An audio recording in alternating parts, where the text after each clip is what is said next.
Everybody have fun?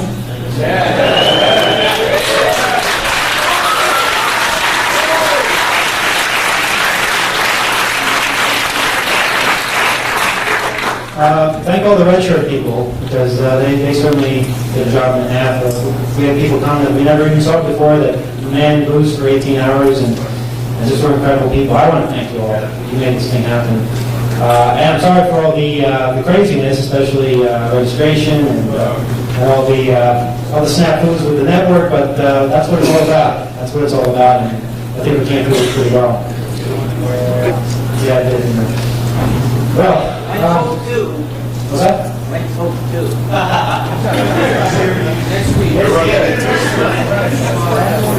Let's see what the aftermath of this is. So far, it doesn't seem like anyone's really done anything horrible, either computer-wise, hotel-wise, city-wise. I don't know about it yet if it has. We still have one more night to get through, so everybody will control themselves. Let's play the speech by Phiber Optik, which is about 3 minutes long, and we have some other things to settle. Phiber Optik.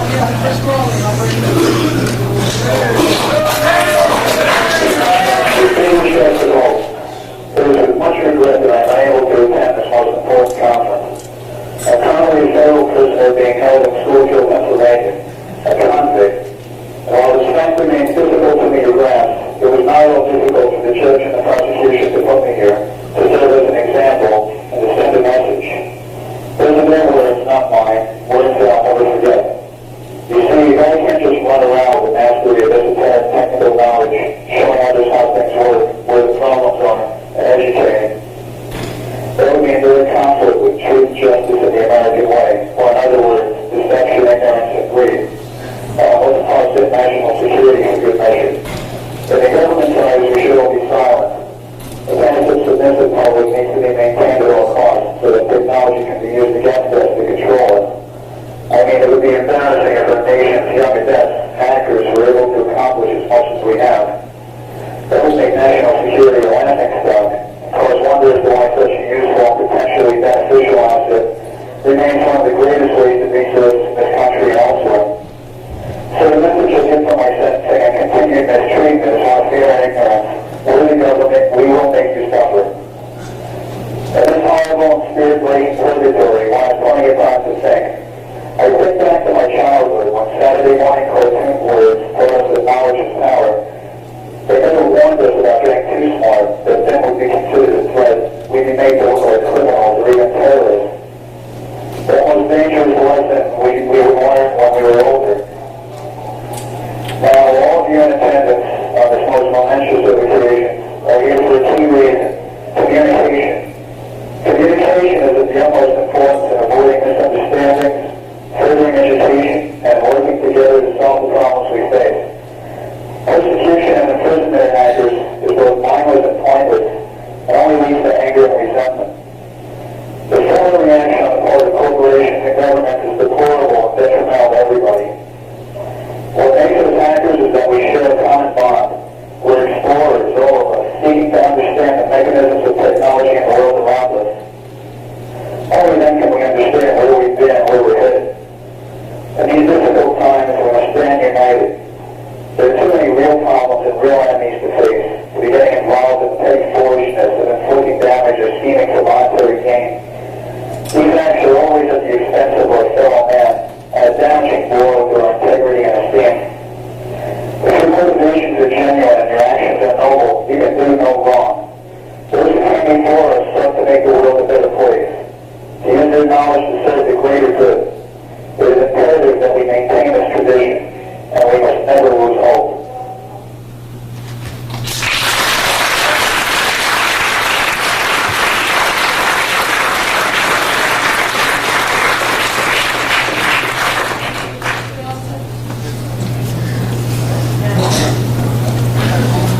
Phiber Optik speaking to us from prison on a pre-recorded announcement.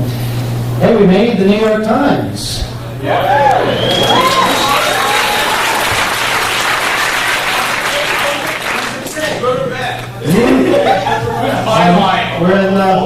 We're in Monday's New York Times, tomorrow's New York Times. New breed of check forgers exploits desktop publishing.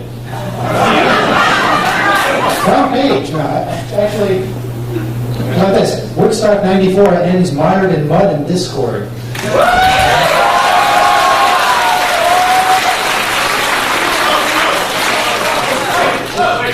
Round down today in a sea of mud and trash.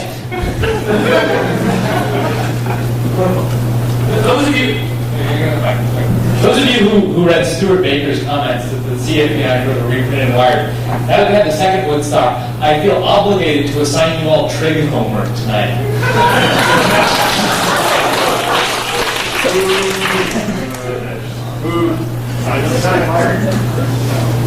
Discord. Evidence of anarchy. Security deteriorated and some emergency medical workers compared the scene to a war zone. There's a picture of one of the refugees. Well, we're actually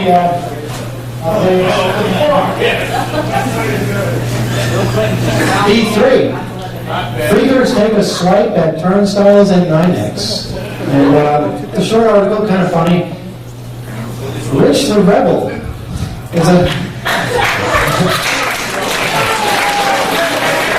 is a man obsessed with ways to steal phone calls. Didn't quite communicate well with the reporter. Doctor Who? Doctor Who, are you around? Is Doctor Who? Are you one of the Doctor Who's? There's about 50 of them. Doctor Who will not rest easy until he has decoded the magnetic strip on the New York State driver's license. That's not you, okay. And for others in the community of Dr. No, Malice, and Walking Owl, cracking the code on the transit authority's new Metro card may be only a few swipes away. They were some of the approximately 1,000 people who gathered yesterday in a Manhattan hotel for the Hackers on Planet Earth conference, where New Yorkers with a penchant for pushiness, nosiness, and the obsession of being first were able to hone their skills at technical mischief urban style. They exchanged tips on duping 9X. They broke into a payphone. And they looked for ways. There were no witnesses, I know. But they looked for ways to hack or freak each other.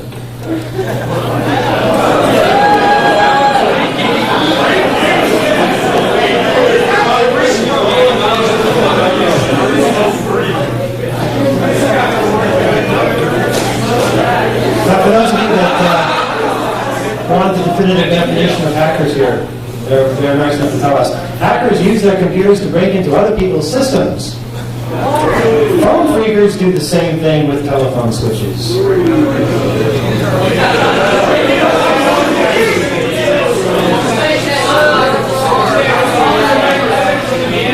While the organizer of the conference, the hackers, all right, calm down. While the organizer of the conference, the Hackers Trade Journal, 2600,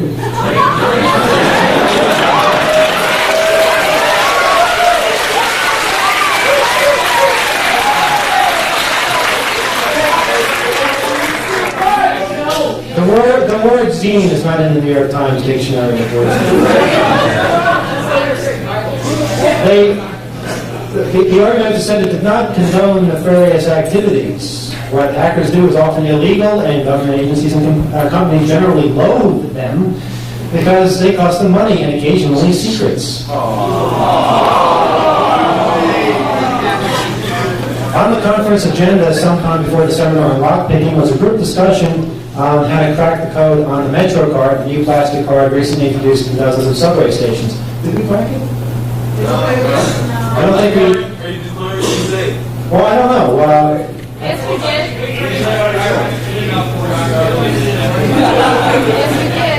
Okay, we're looking for the right heads. That's the deal there. Inconclusive, I guess, is the only word we can use. Is it magnetic? Yes. It is magnetic. Okay. Well, are they writing to it? Yes. They are writing to it.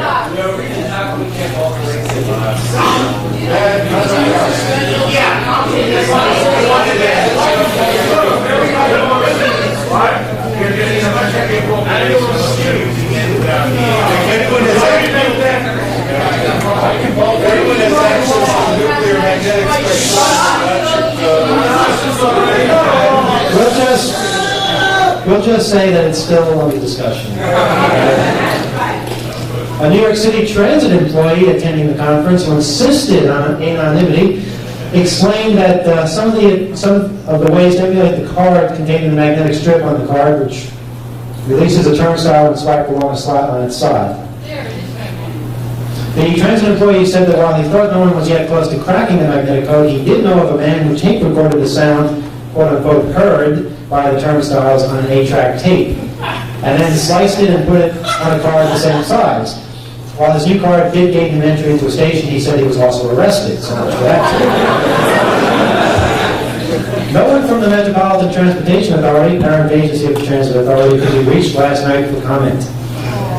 Many of the convention guests, however, were more interested in learning about new technology than about decoding for the sake of defrauding. Dr. Who, like most hackers, uses a fake name to avoid tracking by the authorities, strolled on the floor with his standard equipment, an EDS magnetic stripe reader purchased at an electronic shop, and a telephone test set.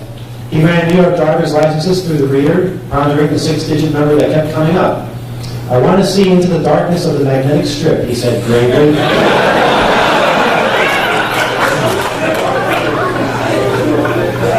He's 12 years old? What are they putting in there that we don't know about? Rich the Rebel, who says he has always loved telephone sounds, has spent an inordinate amount of time hanging out in the Queens supermarket, where there is a telephone that connects directly to a car service. I can't do that anymore. He found a way to trip the system and make long-distance calls there regularly. Which the Rebel is going to have some visitors soon.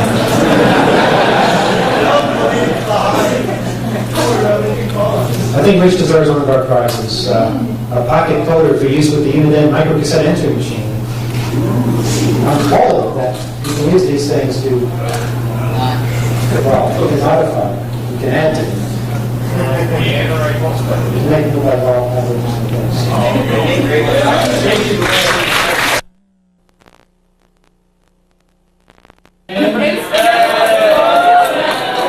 All those in favor of later? How's that? Let's do this now. Let's try it.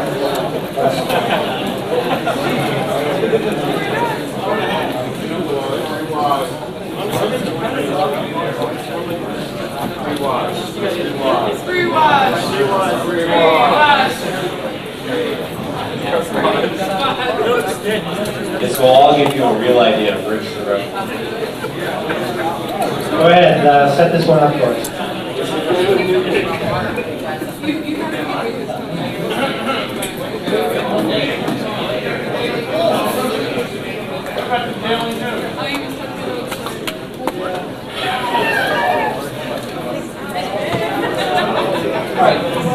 What I'm going to be playing you is a tape of different phone sounds, which will be the international calls, and then include some international calls from 1980. Actually, first is sounds from crossword switches and different switches. This goes from 1978 to 1980. So they'll speak for itself.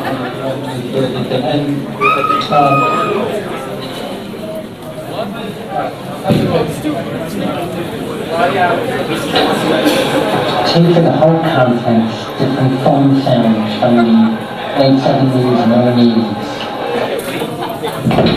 First is 660 in 1978 from a crossbar switch.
Next is making a local call on a crossbar switch in 1980.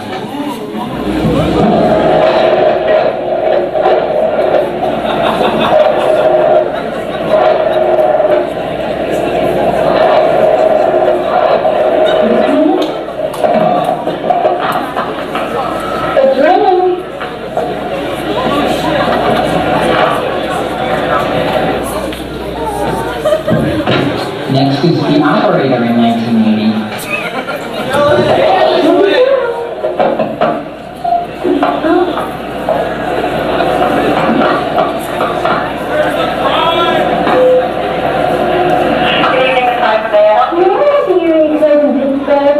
Okay, one moment.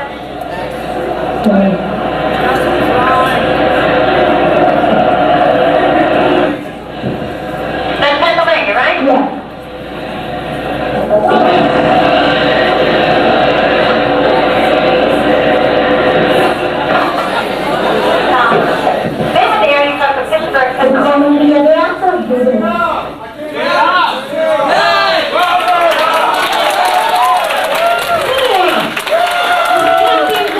You gotta hear the song. You gotta hear the song. How many more are there after this? Just one more. Just one more. Okay, thank you. You're welcome. Next is a commercial for a long-distance call from 1980.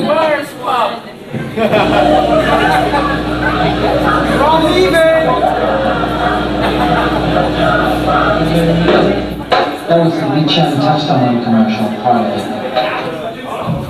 Next is calling International Directory Assistance from Phiber in 1983.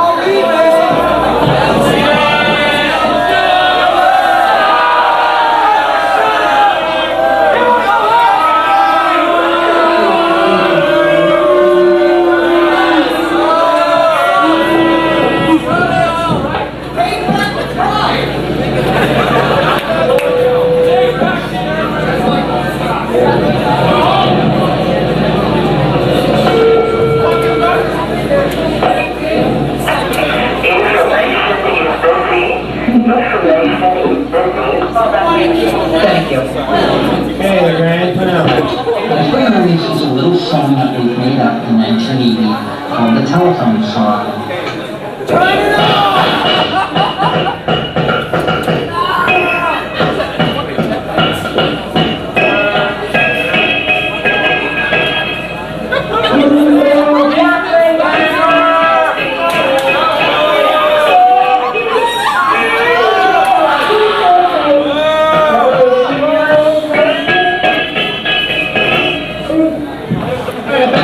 Copies of that, just please see me.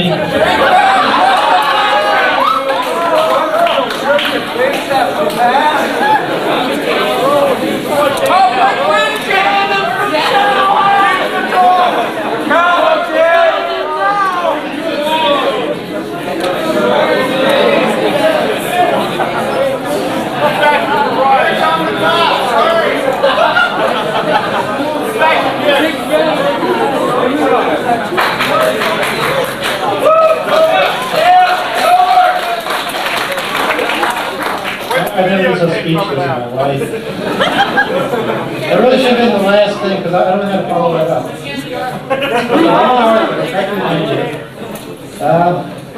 And I don't think they're quoted anymore.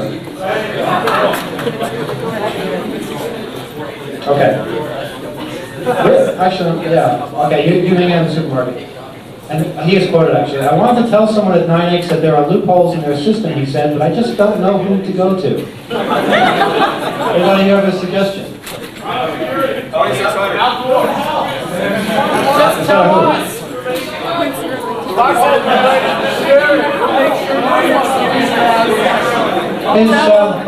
His favorite method of freaking involves a little black box that emulates the sound of a dropping quarter.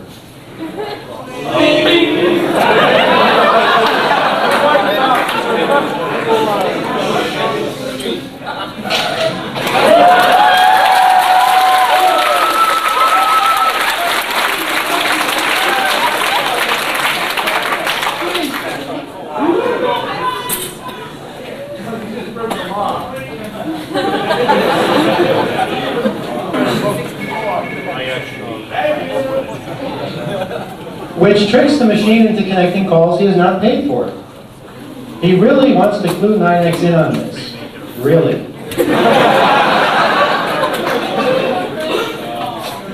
Security at the conference, which was held at the Hotel Pennsylvania, was tight.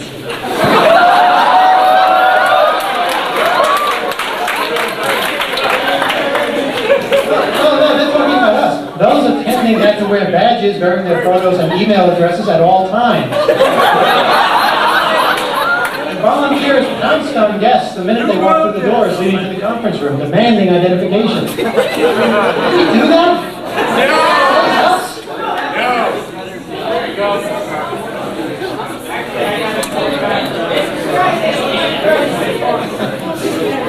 Equally strict were the rules which were posted throughout the room, where everyone was spread out, mostly on the floor, discussing things that cannot really be explained here. Largely because the reporter has no comprehension of them. No, largely because the language used was only slightly less inscrutable than, say, Serbian street slang.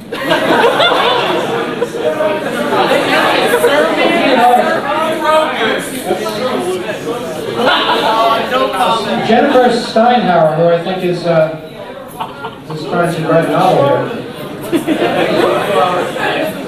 Do not hack, freak, or mess with hotel property, wiring, or fire alarm, the organizers warned. The majority of the conference folks, organizers said, were more content to tap into the night on computers and chat with other visitors about computers. It's good to know we're so focused. Almost no one here wants to be associated with people who do bad things, said Roman Kazan. For Roman, he provided a slip.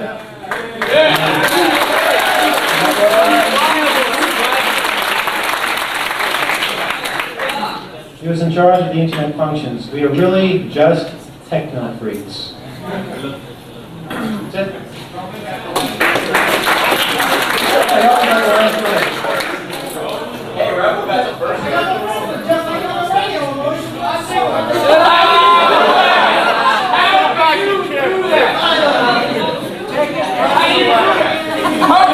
Those of you from out of town, we do a radio show here once a week, and somehow, even though 9X and AT&T and all the companies cut everybody off after, say, 15, 20 rings, he always manages to be the first caller on the line. I think this man is the telephone network. It's off the hook. It's on WBAI. Wednesdays at 9:25. Wednesday nights, 10 p.m., 99.5 FM. Okay, let's go next to our business here. Okay, Ben here is going to be reading off the 3 final you wills, and we have some amazing prizes to give away. Well, a lot of you entered this contest, and we had a real hard time picking out the best one. They all sucked, but they didn't all suck. We found a few good ones. Most of them were really, really disgusting. A lot of you were mentioning flashing your genitals to total strangers on video phones. There's some sick minds out there. Reach out and touch someone. A couple of you said, have you ever waited half an hour or more for a badge and hope you won't ever get one? No. But here are the top 3. The number 3 by The Advocate is, have you ever had Kevin Mitnick take over your every device in your house? You will. Is The Advocate here in the room anywhere? No. We have prizes for these. Which was the prize? Prize number 3 is 2 of these pocket cutters. Somehow we wound up with 3 of them. But since he's not here, we're going to keep them. I'll take them. Number 2 was, have you ever not been allowed in your house by your new AT&T voice authorization line because you had a cold? And who is our winner on that particular? That was Spoof. Spoof, the spoof in the house. Left. Oh, shame. We have two tickets to see the Mets this Tuesday night. For those of you that are in town and maybe want to see a ball game or something, we thought this would be a nice gesture.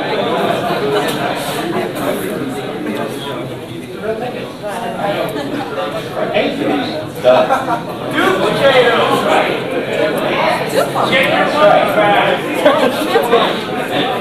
Well, that's the idea, guys.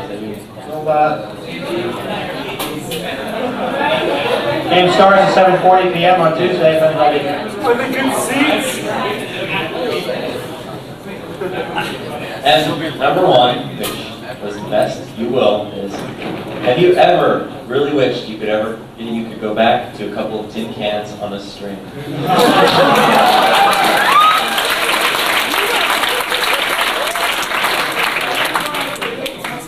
And who is our winner? Our winner is Skyrider. Is he here? Yes, not. No. Boy, this is amazing. This was the lousy one there. Give us a prize for that one. The prize is the key to the brand new 1994 Corvette, but Don't give him the result. How many of you have Corvettes? You don't know what Corvette car keys look like, do you? They look like this, okay? The trunk, and this is the driver's side. See, it says Corvette right there. And you can come with this the red comes box. with a special book, a red box.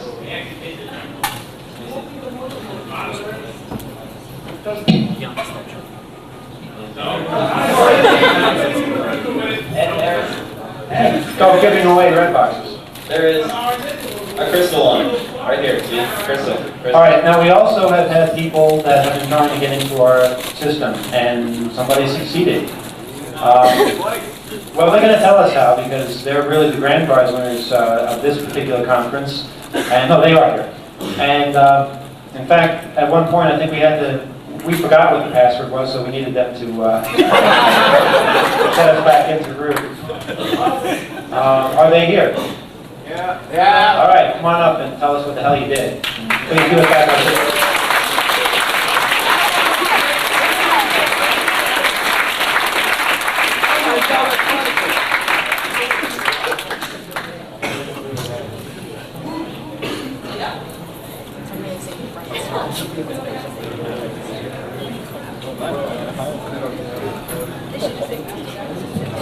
Well, this conference is the last couple hours have been really dragging out, so I'll make this really quick.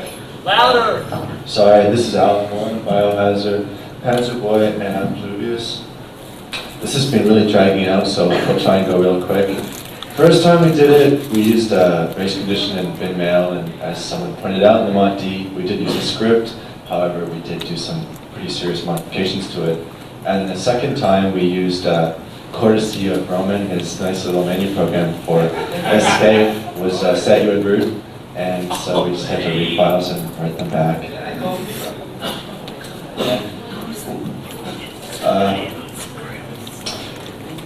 There's a temporary mail file created in /temp directory. You can erase it and link into it, and link it to whatever file you want, and that's what we did. But we feel kind of ripped off because the Corvette keys were offered. Oh yeah, and if when they're going over the system later on, Biohazard's user ID is still on the hard disk files. But we feel kind of ripped off for the Corvette keys that got offered. Well, don't feel ripped off because the Corvette person is not here. You might as well.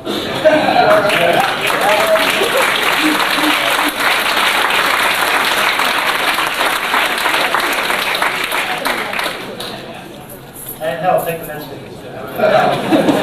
Find out amongst the dollars yourself. Yeah, that's not it. We have as a final prize to these people, and we will say to them, do with this what you will. A clipper chip. We have a very small, I might add, explosive device attached to this clipper chip, and the blast would be easily contained by this plastic solid body. Set it here, and everybody can see it go off in a little flash, puff of smoke, as a symbolic gesture to our approval to the clipper chip. How many people are for this? How many people are for Bernie as taking full responsibility for anything that happens? I suggest we all stand on one side of the room. Turn the lights on. Put Rebel up in front.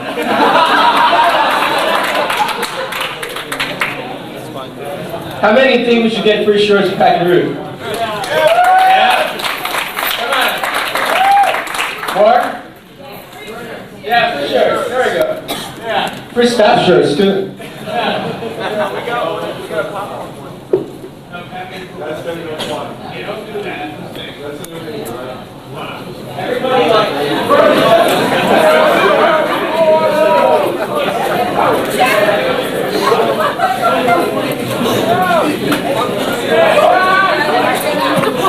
The detonating explosive charges. It's supposed to be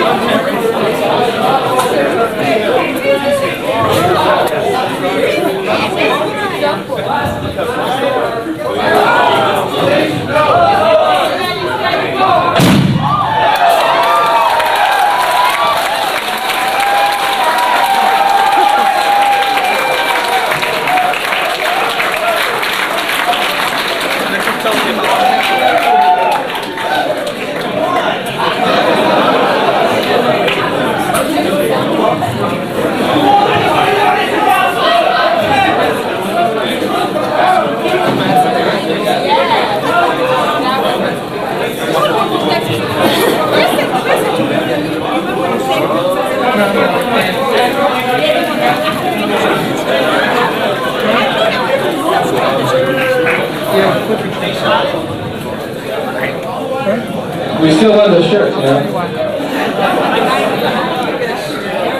We have a final message. A final message. I was kind of surprised by this, but President Clinton has something to say to us. That's right. Let's listen to this.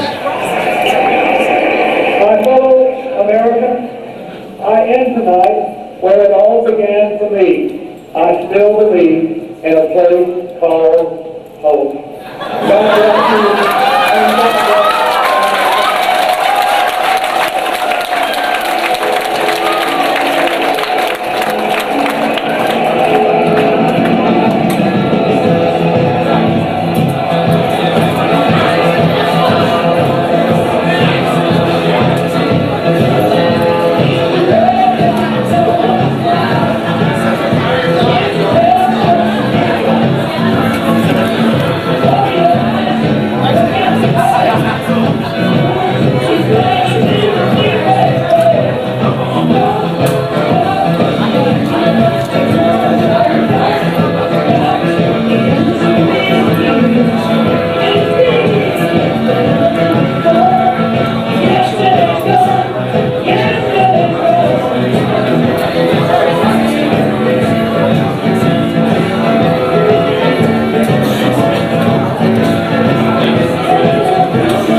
stick around, because everybody that still has equipment in the main hall should be working now or in the next 10 minutes on moving it out of there into the reception area. Second thing, we're going to need volunteers to get all the crap out of here. I personally will be passing out garbage bags to people that want to help clear the dirt out of here. Anything else? Oh yeah, people need to take the legs, fold the legs under the tables, take the tablecloth off them. Anything else that needs doing? Yeah, just basically clearing the pen top area, the hall next to here, as soon as possible, because we need to be working on that through the night, probably, on getting everything out of here. So, just help us out.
Pre-recorded announcement.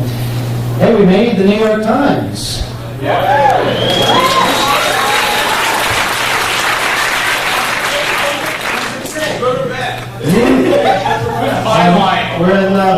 We're in Monday's New York Times, tomorrow's New York Times. New breed of check forgers exploits desktop publishing. Front page. Actually, how about this? Woodstock '94 ends mired in mud and discord.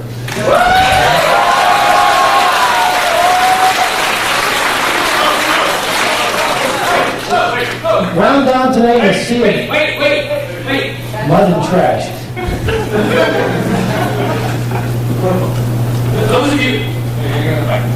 Those of you who read Stuart Baker's comments at the CFPI for the reprinted Wired, now that we have the second Woodstock, I feel obligated to assign you all trig homework tonight.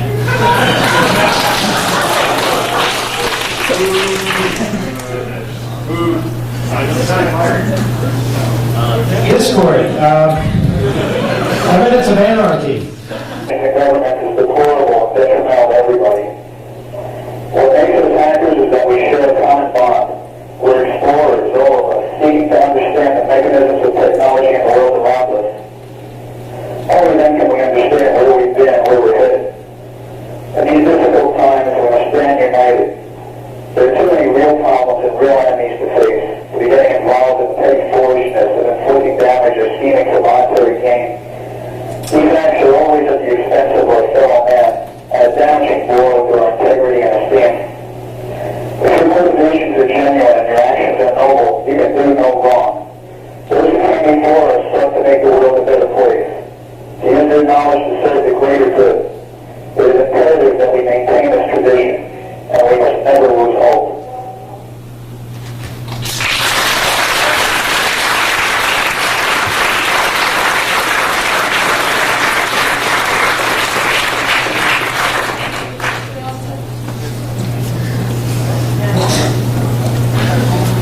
Phiber Optik speaking to us from prison. Everybody have fun?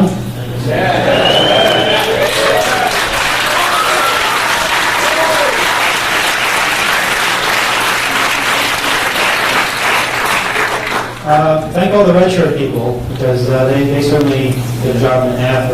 We had people come that we never even saw before that manned booths for 18 hours, and just were incredible people. I want to thank you all. You made this thing happen. And I'm sorry for all the craziness, especially registration and all the snafus with the network, but that's what it's all about. That's what it's all about, and I think we came through it pretty well. Yeah, I did. Well, what's that?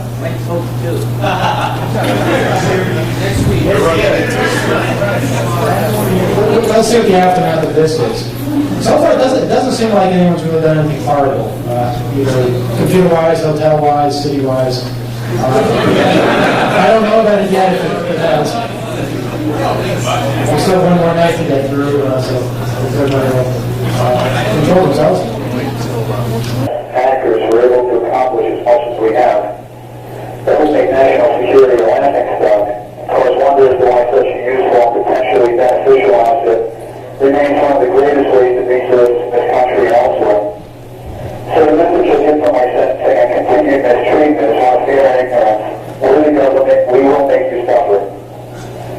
And this horrible and spirit-breaking purgatory will have plenty of time to think.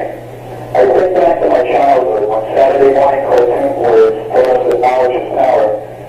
They never warned us about getting too smart, that then we'd be considered a threat. We'd be made to look like criminals or even terrorists. The most dangerous lesson we would learn when we were older. Now, all of you in attendance on this most momentous of occasions are here for a key reason: communication. Communication is of the utmost importance in avoiding misunderstandings, furthering education, and working together to solve the problems we face. Persecution and imprisonment of hackers is both mindless and pointless, and only leads to anger and resentment. The formal reaction on the part of corporations. Let's play the speech by Phiber Optik, which is about 3 minutes long, and we have some other things to settle. Phiber Optik.